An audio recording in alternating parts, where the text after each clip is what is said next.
Assalamualaikum dan salam sejahtera seluruh rakyat Malaysia. Ada satu jenis scam yang sedang viral pada ketika bulan Ramadan ini yang akan hadir dalam hidup anda, yang anda akan terima dalam handphone anda. Perhatikan dalam handphone anda jika anda menerima apa-apa sahaja mesej yang menjemput anda untuk hadir berbuka puasa. Sekarang ni ada satu mesej yang viral yang anda semua akan terima. Anda baca pada mesej tu, saya akan kongsikan kepada anda contoh mesej tu ada dekat sini, saya akan kongsikan. Dia akan tulis macam ni. Ayat dia berbunyi lebih kurang begini. Assalamualaikum, salam sejahtera. Sila hadir bersama-sama untuk berbuka puasa. Sila tekan pada link di bawah untuk tengok tarikh dan masa.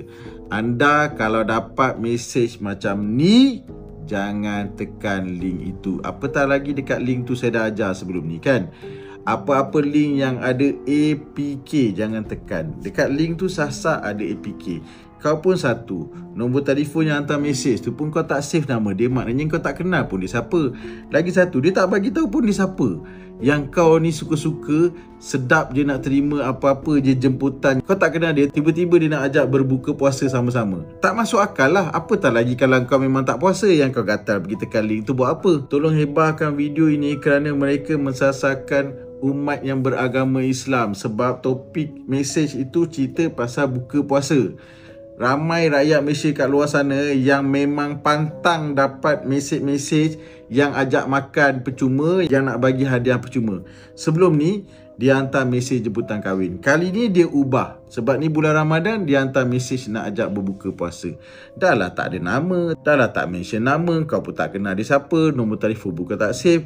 Yang kau ikut je apa-apa arahan dalam tu buat apa?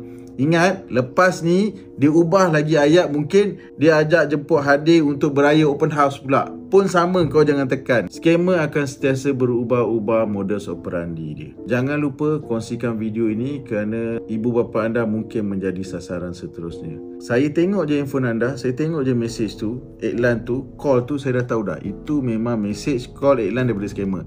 Anda nak saya kongsikan rahsia, formula, tips, nasihat, bengkel, seminar, kursus, latihan dan sebagainya. Bagaimana untuk anda tahu, belajar tentang keselamatan digital, nak menjadi masyarakat yang bijak digital, elak menjadi mangsa scam. Saya ada segala tips, rahsia, formula, contoh-contoh mesej daripada scammer, bagaimana scammer scam anda, semua saya ada, saya akan kongsikan kepada anda.